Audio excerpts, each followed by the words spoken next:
This allows you to predict when the customer is going to buy again, and how likely is that person going to buy again, and how much, which then allows you to tailor targeted offers at the right time to a specific group of people like this.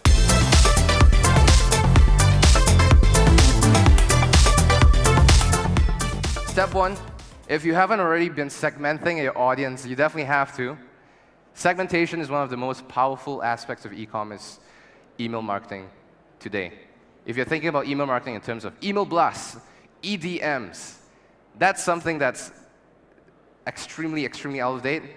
This is going to bring the biggest difference to your business.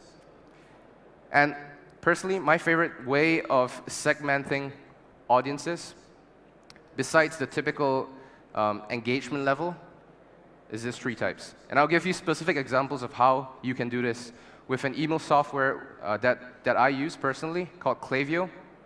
But you can use any kind of email software that's available in the marketplace today, and all of them, I guarantee you, all of them would have some level of segmentation capabilities.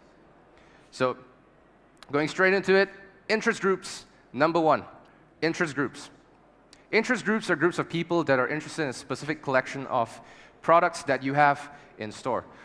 You might be thinking, well, I only have 2 types of products.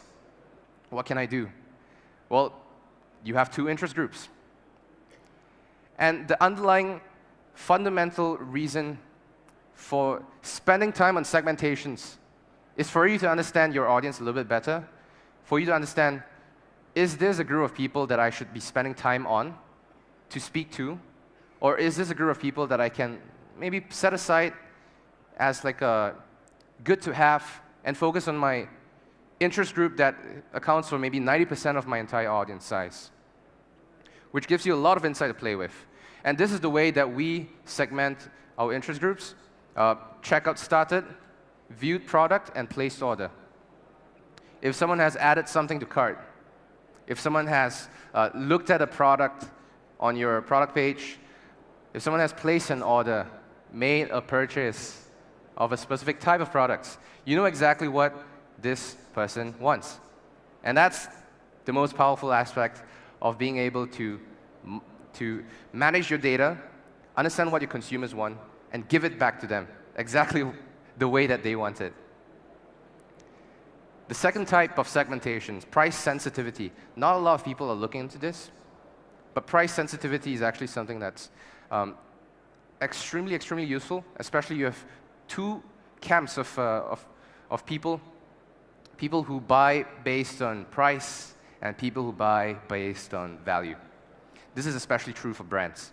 Now, most of us in the audience today will have a group of consumers that only respond to you, only buy from you when there's a discount, 10% off, 15% off, 50% off. But they are dead quiet, dead silent for the rest of the year. And that's okay, but you have to be aware of that in order to give them specific offers at the right time, at the right place, when they're ready to buy.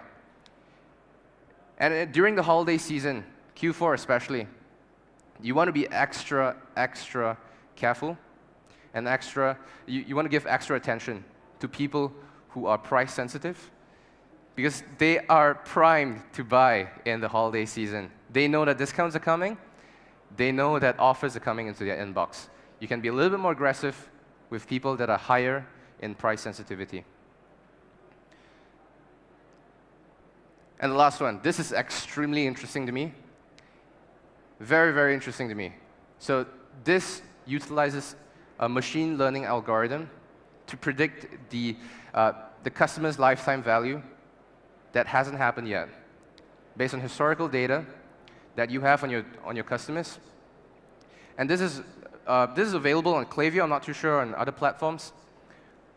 This allows you to predict when the customer is going to buy again, and how likely is that person going to buy again, and how much, which then allows you to tailor targeted offers at the right time to a specific group of people like this.